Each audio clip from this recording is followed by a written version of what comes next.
welcome the President of the United States to Portland, Maine, and I think he needs a hat to go with that coat.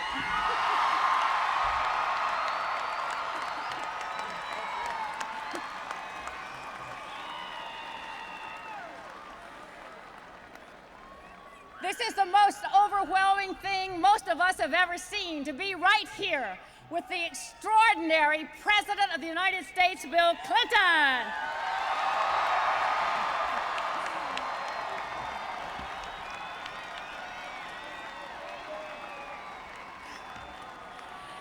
Bill Clinton is a man who keeps his promises. Bill Clinton has brought us 10.5 million new jobs in this country. He's cut the deficit in half.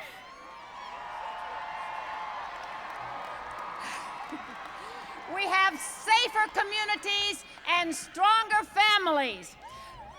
Now, I'm going to need your help for a minute here. It sounds like a nice, lively crowd. There.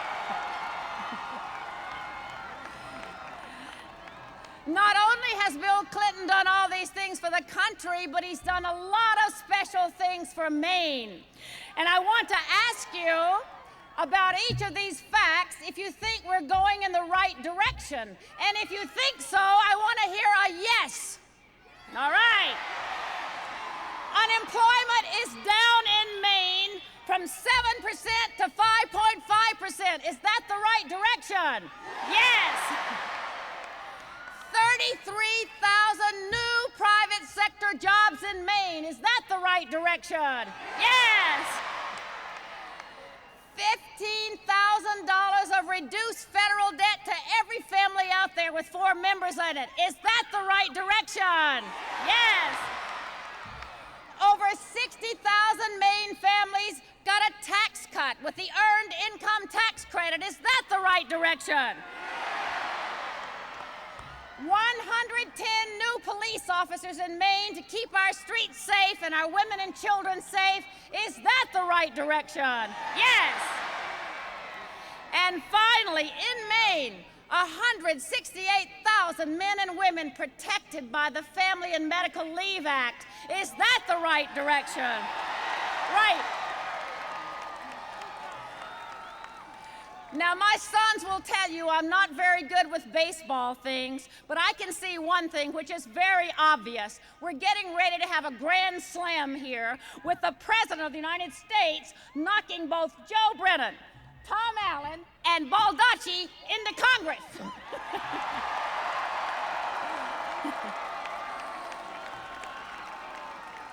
And leading off that very extraordinary batting order is one of my favorite men in Maine, and he's been very lonesome down in Congress, all by himself from Maine. He has stood up to the Newt Gingrich Congress. He's courageous, he's a leader, he represents the largest district east of the Mississippi, and he comes home every weekend to be with his constituents. John Baldacci is a superb congressman. He is pro-family, pro-environment, pro-working men and women, and he is a professional ball player, so we're going to bring him right up here and send him right to Congress. John Baldacci. Thank you very much. Thank you all very much. This is a great day. It's a great day for Maine. It's a great day for Portland. And I congratulate all of you for turning out. You deserve a big round of applause. I've got to tell you, being down in, well, they're really excited here, I'll tell you that.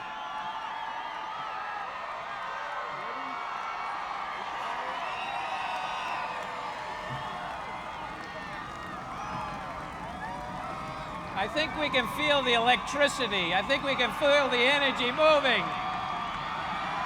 4 more years, 4 more years, 4 more years, 4 more years, 4 more years, 4 more years, 4 more years. Now let me tell you why 4 more years, Maine. As the only Democratic member of this state's delegation, and to work directly with this president and this administration, the shipyards in Kittery and at BIW, Brunswick Naval Air Station, Cutler, Winter Harbor, this president has been there, has known it's important to this country and to this region's interests, and he stood with us all the way down the line.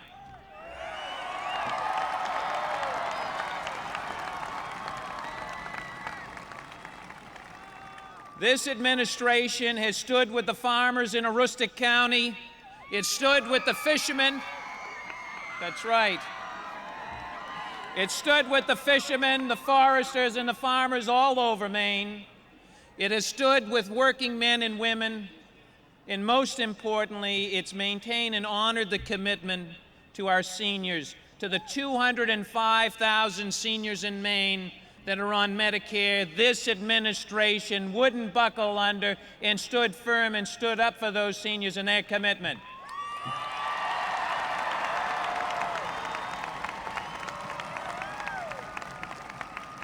And this president and this administration has stood by the 32,000 young people that qualify for a guaranteed student loan.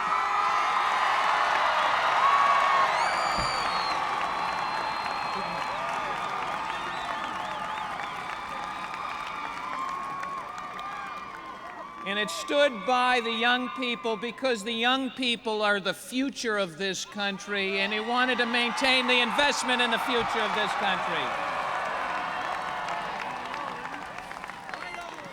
And I have to tell you that when the government was shut down and this president was in the Oval Office and there wasn't any heating assistance money on this chilly night in Portland, we have to remember back that it was this president that released funds so that cold people, cold seniors, women, infants, and children in Maine could get heating assistance and pay their fuel bills. And for that, I thank the president in standing by them.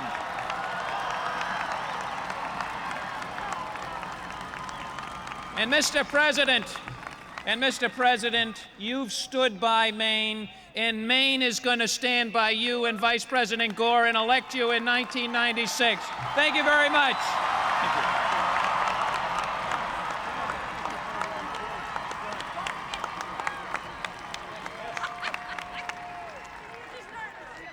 you. Okay. And I have the distinct honor and pleasure to introduce a person who is a friend of mine, and he's a friend of all of you. He's somebody that was a Portland City Councilor. He was mayor of the city of Portland, and he's going to be the next United States Congressperson from the 1st District, Tom Allen.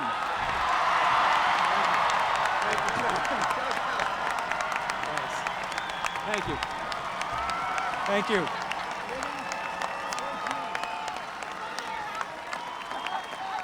Thank you.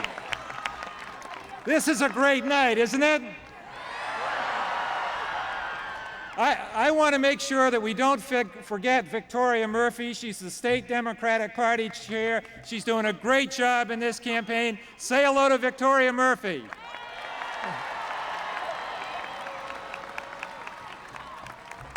You know, in 1991, when candidate Bill Clinton first came to Portland, I met him at the airport. He had one aide and one Arkansas state trooper with him. How times change. And how this country has changed. I'm proud of this president because with his leadership, we're building a better a better future for working families and seniors.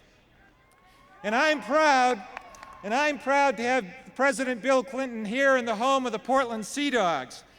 When I was on the city council, I voted to bring the Sea Dogs here. And I have to tell you, Mr. President, the Sea Dogs have excited and united this community. They had a great season, and Mr. President, you're having a great campaign season too.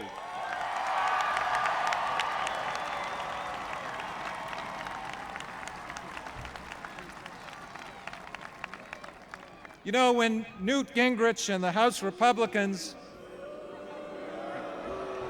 including my opponent, when they came to you with a budget that cut Head Start, Title I funds, student loans, Medicare, Medicaid, and environmental protections, you said no. When they tried to shut down the government, you held firm. Maine people now know what's at stake in this election, and Maine people know what we want from this election. Maine people are fighting hard for jobs and wages. We want a president and Congress that will fight just as hard for us.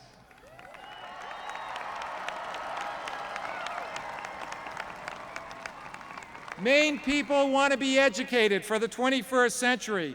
We want a president and a Congress that will strengthen Head Start and open college doors with student loans.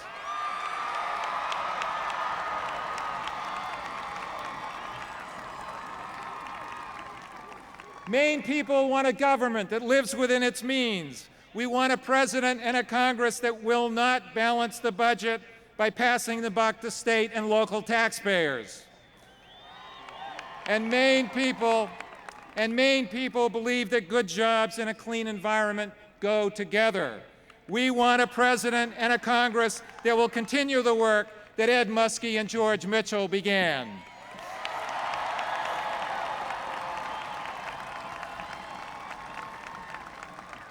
Because Maine people share these beliefs, we're going to take back this seat in Congress for the working families of Maine.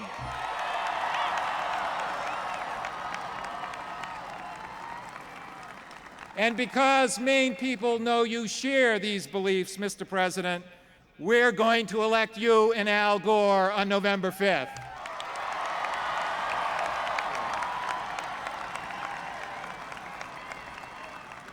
Now it's my privilege to introduce a man with a proven record of effective leadership and a proven commitment to the working families of this state.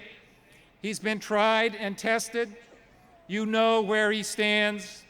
You know he'll fight for the women and children of Maine, and with your help, he will be the next United States Senator from Maine, Joe Brennan.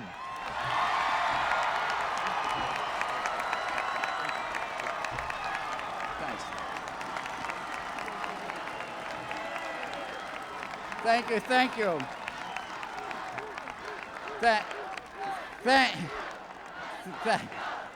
Thank you very much. No, thank you. Thank you very much. First, I want to thank Tom Allen for that tremendous introduction, and I can tell you this, Tom Allen's going to have a tremendous victory on November 5th.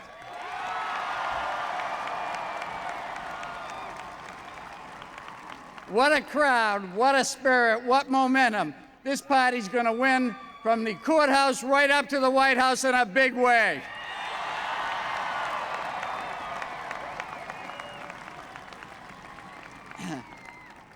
This election is about many things, but one that is urgent, that is to better prepare America to compete in a global economy.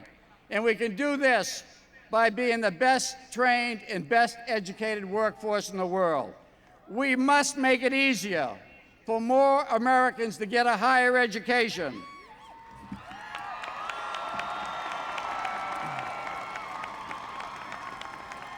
And we can do this by fighting for a $1,500 tax credit for every American to have a chance for at least 2 years of college.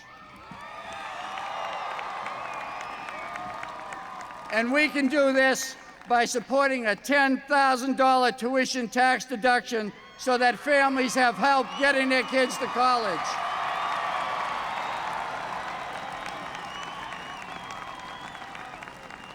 And we can do this by sending the right message that education is important, by keeping somebody at the cabinet table who worries about kids' education every single day of the year, and not by abolishing the Department of Education.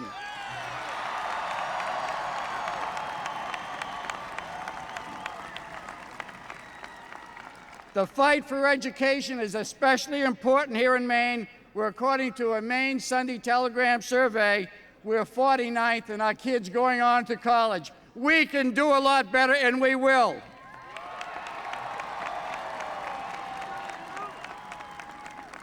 The fight for a better education means putting more resources into Head Start. After kids are helped by being given a head start, later, more of these kids stay in school, they stay off welfare, and they stay out of jail.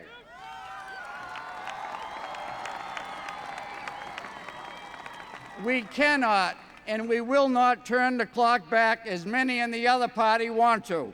We must recommit this nation to investing in our children in the 21st century, in the future, as President Clinton wants to do. You know, it's a real special honor to have Bill Clinton here tonight. President Clinton knows about the people of Maine. He went to Oxford with Tom Allen. He went to governor's meetings with me. And he went to Washington with George Mitchell.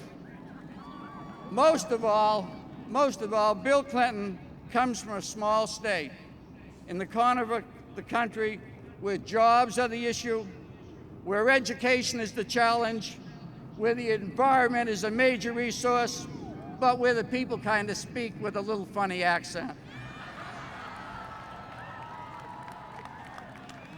In short, Arkansas is a little bit like Maine, and it's why Bill Clinton has always been at home here in this state, and he's been here many, many times.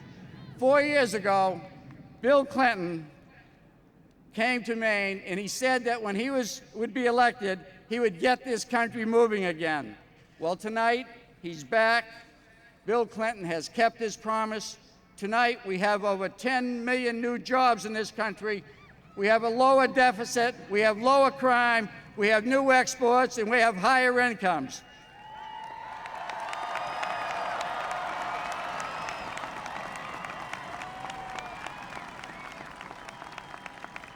President Bill Clinton has started Maine and the rest of the country on a new path.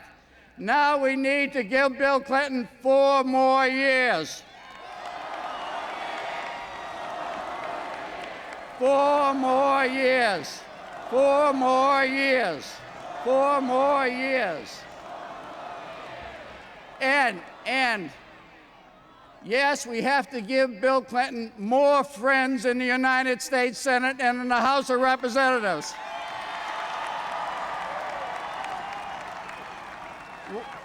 We have to give Bill Clinton John Baldacci and Tom Allen in the House again. And if you can find an extra vote for me, that'll be nice too.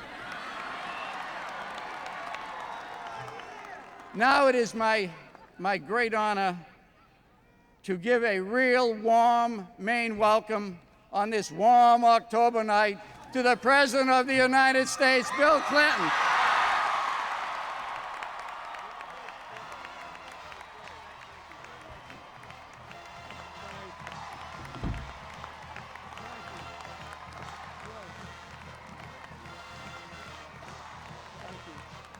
Thank you. Thank you. Hello, Maine. Hello, Portland. Thank you. Thank you. Thank you. Thank you. Thank you.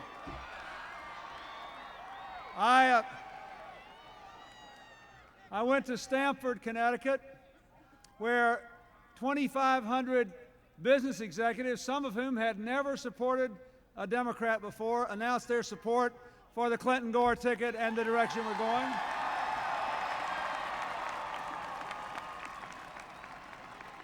And then I went to Manchester, New Hampshire, where 5 years ago, to this day, 5 years ago, I came to New England and began my campaign for president. And now here I am with you in a state which can claim a lot of responsibility if you think I did all right last night, because George Mitchell played Senator Dole in all my practice sessions and beat my brains in, and I thank him for that. Thank you. I'm glad to be back. I'm glad to be back in Maine. I thank Mayor McDonough for coming out to meet me, and thank you, my longtime friend Libby Mitchell, for your exuberant beginning of this rally tonight. Thank you, Victoria Murphy, for your work for the Democratic Party. And I'd like to thank the other elected and some former elected officials who are here, including former Governor Ken Curtis, a longtime friend. Your state treasurer, Sam Shapiro. Thank you, Sam. Andrew Ketterer, the state attorney general. Bill Diamond, the secretary of state. Dan Gwiadoski, the speaker of the House, and Mark Lawrence, the Democratic Senate leader. Thank you all for coming. I'd like to thank the Wyndham Chamber Singers for singing tonight. The Westbrook High School Marching Band. The South Portland High School Marching Band. I'd like to thank Mark Persky for being the MC before we started. And I'd like to say a special word of thanks in a serious way to Commander Burton Russell and to everyone who's been involved in the cleanup of the spill. Thank you all for your hard work. We're going to get beyond this. We're going to do fine.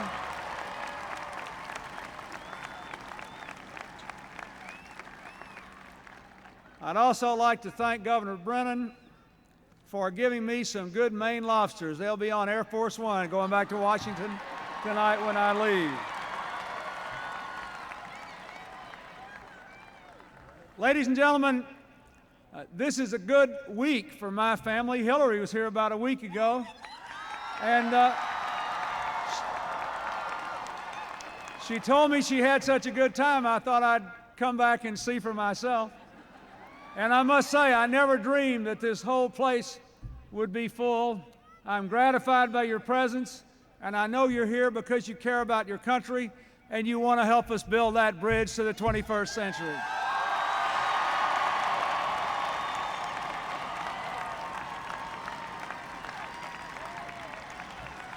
I hope you will remember, those of you who live in John Baldacci's district, that when the chips were down and when our friends in the other party passed that budget, which here we are on the eve of the 21st century, cut education by $30 billion,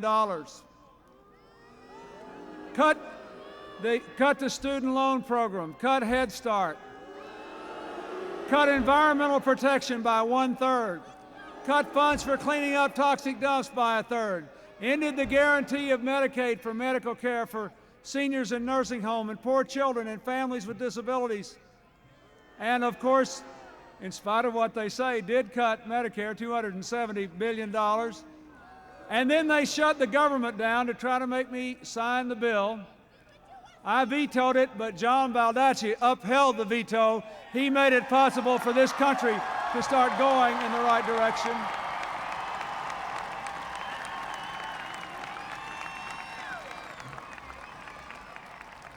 I have known Joe Brennan a long time. We served as governors together. We have been friends for many years. He has always believed that education was the key to our future. He has always believed we could grow the economy and preserve our environment. He has the values, the vision, and the direction that will serve Maine well in the United States Senate, and I hope you will send him to the Senate on November the 5th.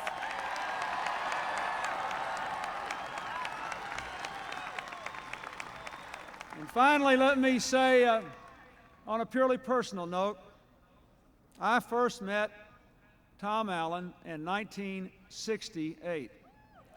We were much younger then.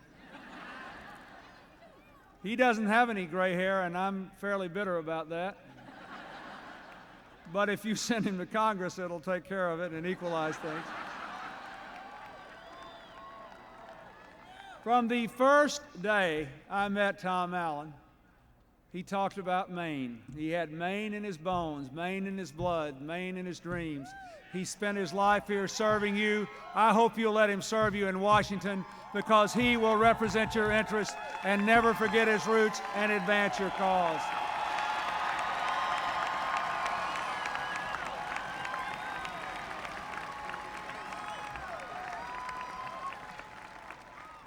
I want to say one other word about Senator Mitchell. In addition to doing a masterful job of playing Senator Dole in our debate preparations, I'm sure all of you know that I've asked George Mitchell to make himself available, and the parties in the Northern Ireland peace process have asked him to try to broker a peace there. It is a difficult situation. The conflict goes back hundreds of years. We had another painful setback today, but if anybody can bring people together and get them to reason and listen to their hearts and think with their minds and go forward and let go of the past, it is George Mitchell, and I thank him for that.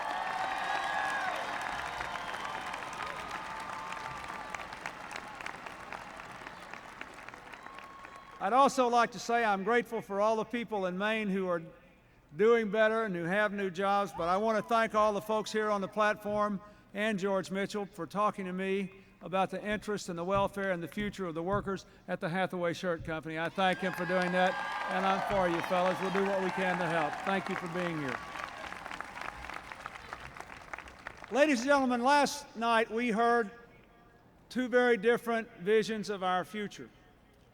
I thank Senator Dole for being a part of this debate, and I felt after it was over that both of us were able to demonstrate that we can disagree strongly and firmly without letting our political dialogue disintegrate into a rude shouting match. We can be civil and decent to one another and build this country together, and that is a good thing.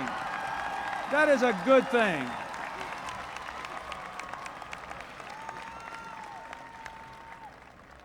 Four years ago, I ran for president at a time of high unemployment and rising frustration. I was determined to change this country, to turn our country around, to make sure that when we enter the 21st century, we would be driven by a vision of the American dream alive and well for everybody willing to work for it, of an American community that is coming together instead of being torn apart, as so many people in the world are today, by their racial, their religious, their tribal differences. In this country, it doesn't matter if you believe in the Constitution and the Bill of Rights and you're willing to show up tomorrow and be a good citizen. Everybody can have a place in America, and that's the way I want it to stay. And I wanted to keep our country the strongest force for peace and freedom in the world. So I came to Maine and I said, vote for me and we'll change the way politics works. We'll have a simple strategy: opportunity for all, responsibility from all, and an American community in which everybody has a role to play. I promise you that we would have a government that was smaller and less bureaucratic, that responded to the needs of people and gave people the tools they need to make the most of their own lives. Well, 4 years ago, you took me on faith, but now there's a record. You've heard a little about it already tonight. No matter what others may say in the debate, there is a record. 10.5 million more jobs, record numbers of new businesses and exports of American products, 4.5 million new homeowners, incomes on the rise for the first time in a decade, the typical American family with an increased income of $1,600 after inflation since our economic plan passed 3 years ago. Last week, we learned that in 1995 we had the biggest drop in poverty and the biggest drop in income inequality among working people in 27 years. The biggest drop in childhood poverty in 20 years, and the lowest rate of poverty among American seniors since we began to keep statistics. We are on the right track to the 21st century.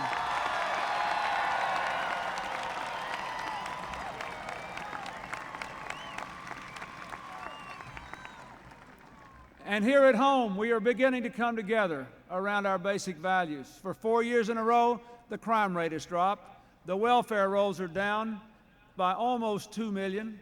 Child support collections are up by almost 50%.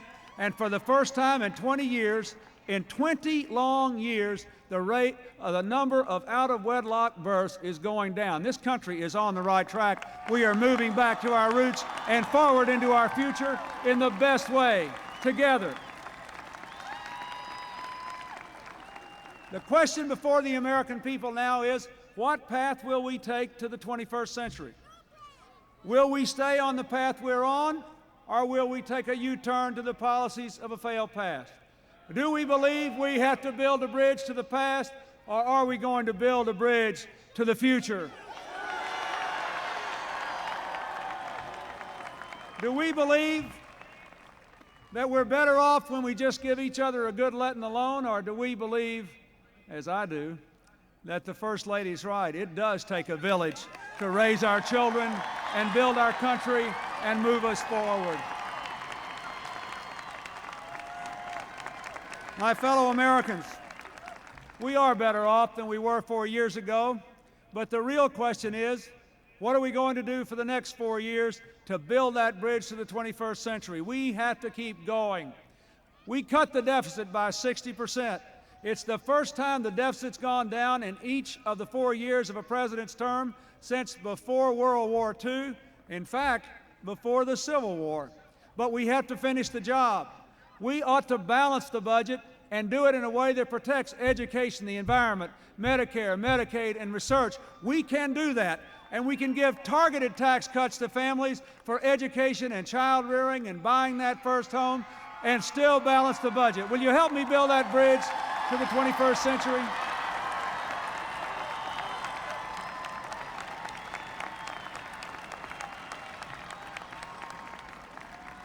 To help our families succeed at home and at work, we passed the Family and Medical Leave Law, which 12 million people have already taken advantage of.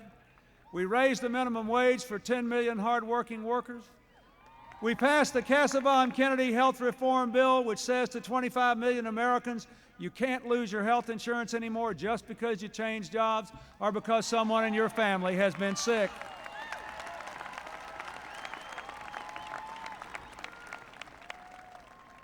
Just recently, I signed a bill I was particularly proud of, which says that mothers and their newborn babies can no longer be forced by insurance companies out of the hospital after a day. It says that health insurance policies have to bear fair consideration for people and families that have mental health challenges. And it says, finally, something that's very important to me, and I know very important to my fellow Arkansan, Libby's husband, Jim Mitchell. It says, finally, after all these years, to the Vietnam veterans whose children were born with spina bifida because they were fighting for our country and were exposed to Agent Orange, finally, we're going to give you the medical help and the disability support your children deserve. It is high time we are moving in the right direction.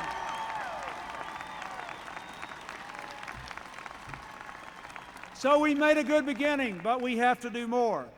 We ought to expand the Family and Medical Leave Law to say you don't lose your job if you take a little time off from work to take your children or your parents to regular doctor's appointments and to go to the school to meet with your child's teacher. It will make America a stronger place. We ought to amend the law for people who have to work overtime to give them, not the employers, but the people, the chance to decide whether to take their overtime pay in money or in extra time with their children, their parents, their spouses, if there's an illness at the home and they need it. We ought to take the next step in health care reform and recognize that people should not lose their health insurance when they're between jobs. My balanced budget plan contains the funds to help people between jobs keep the health insurance for their families up to 6 more months. It could help 5 million people a year, and we ought to do it. We've got the crime bill coming down for 4 years in a row. If we can do it for 4 more years, the American people might actually feel safe again on their streets, in their schools, in their homes, in their neighborhoods. We can turn the crime problem around in every place in the country. The next big step is to keep on until we put all 100,000 police on the street so we can get that crime rate down, tackle the problem of gangs, and make America as safe as it ought to be again. We have reduced the welfare rolls by nearly 2 million. I signed an historic welfare reform bill, and I want to tell you just a minute about that. It was a little controversial, I know, but I want to tell you why I signed it and why I think it's the right thing to do. The bill says the national government will continue to guarantee to 4 families medical care and nutrition. And if the parent goes to work, we'll provide more money for child care than ever before. But it says the portion of the monthly welfare check itself that used to come from the federal government will now be sent to the states, and states and local communities like Portland will have 2 years to figure out how to turn that welfare check into a paycheck to liberate people and give them a chance to succeed at home and at work, the same thing we want for others. But as I have said over and over again to those who crow about the bill is the beginning, not the end. If you're going to require people to go to work, they have to have a job and the training and the ability to go to work. I have a plan to put 1 million more jobs out there for welfare recipients in a partnership with the private sector. Will you help me build that bridge to the 21st century? And finally, let me say to all of you, as important as all of this is, we have to remember the fundamental fact of this time. The fundamental fact is, whether you live in the smallest town in Maine or Arkansas, whether you live in the biggest cities of America, we will live in a time where all of us will be dominated by the explosion of information and technology, by the breaking down of national barriers in economics, by the traveling of information, ideas, money, and technology across national borders in the speed of light. I just approved a few months ago a joint research project with IBM. We are developing for the next couple of years a supercomputer that will do more calculations in 1 second than you can go home and do on your handheld calculator in 30,000 years. That is just one example of what is happening in the world. At the National Institute of Health, we are investing in the Human Genome Project, which within a matter of a few years will enable parents and their newborn babies to take home with them a genetic map of the child's body so that we will know how best to raise each of our children individually, what kind of nutritional needs they have, what kind of exercise needs they have, what kind of medical care they will need. We will be able to expand the quality and the length of life as never before because of education and research. That means more and more and more people will need to understand and know and learn for a lifetime. And that means that there is no more important issue before the American people to build that bridge to the 21st century than making education our highest priority.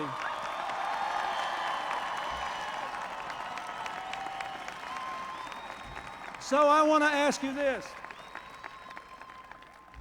I have so many things, I could talk to you about that till dawn tomorrow, but there are 3 things I want to talk to you about. 40% of the 8-year-olds in this country cannot read a book on their own. I have a proposal to mobilize an army of AmeriCorps volunteers, reading specialists, and others to work with parents and teachers to make sure that by the year 2000, every 3rd grader in this country can pick up a book and say, I can read this all by myself. Will you help me do that? 2, technology gives us a chance to do something we have never been able to do before in the history of America. It gives us a chance to democratize and revolutionize education. If we can see that every classroom in America not only has computers and software and trained instructors who understand it all, and at least can keep up with their computer literate students, but also that every classroom is hooked up to the information superhighway, to the internet, to the World Wide Web, to all these networks Do you know what that means? Even if you don't understand anything about computers, here's what it means. It's simple. It means that for the first time in history, the children in the most remote districts in America, the children in the poorest school districts in America, will have access to the same learning in the same time at the same level of quality as the children in the wealthiest public and private schools in the United States do. Will you help me build that bridge to the 21st century? And finally, as Governor Brennan said, we have to make college available to all. I want to make in 4 years, in just 4 years, we can make 2 years of education after high school as universal as a high school diploma is today by simply saying you get a tax credit, a dollar-for-dollar reduction on your tax bill for the typical cost of a community college tuition in America. Will you help me do that?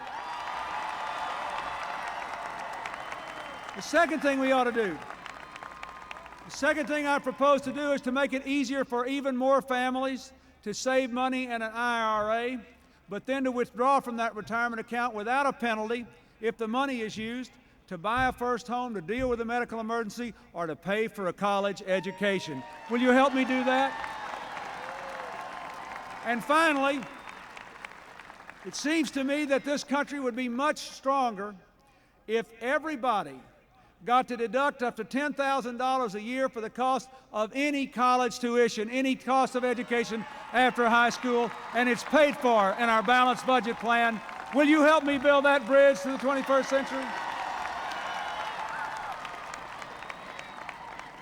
My fellow Americans, last night was a good night for the American people because we got to hear a discussion of the fundamental choices before us. Are we on our own, or do we believe it takes a village? Are we going to build a bridge to the past or build a bridge to the future? And if we build a bridge to the future, is it going to be wide enough and strong enough for every American to walk across? If the answer is yes, then the best days of this country are still ahead.